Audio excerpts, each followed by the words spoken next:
Meantime, the Prime Minister says Canada could well be joining an effort against the Assad regime. Stephen Harper says he believes Assad has used chemical weapons against the rebels, but he says Canada will take cues from our allies with respect to this matter. National Bureau Chief David Akin is traveling with Prime Minister Harper in France right now and has the latest.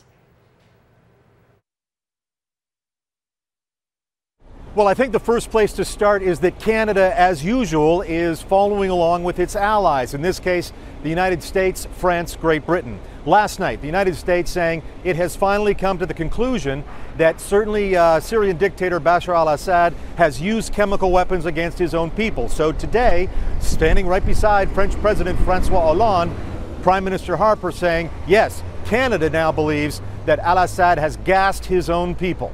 First of all, I think it's important to say that we share the view of our allies, I think based on the evidence that's before us, that there have been uses of chemical weapons in Syria by the regime. And as you know, the position of Canada on the regime is clear. We want to see Assad depart power, and we want to see a regime that is representative of the entire population of Syria, which the Assad regime in its present form can never be. Canada, our assistance to this point in time has obviously been humanitarian in nature rather than military in nature. We're obviously working very closely with our allies. Now, what are the implications for Canada after coming to that conclusion?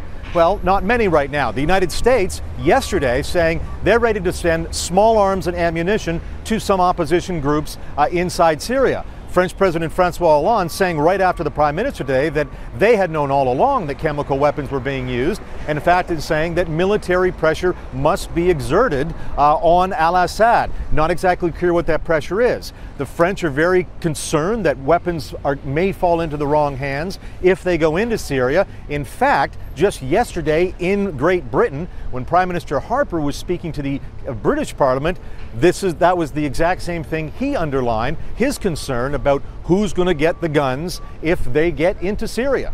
Now, as I mentioned, certainly Syria was the big headline coming out of Prime Minister Harper's first full day here in Paris.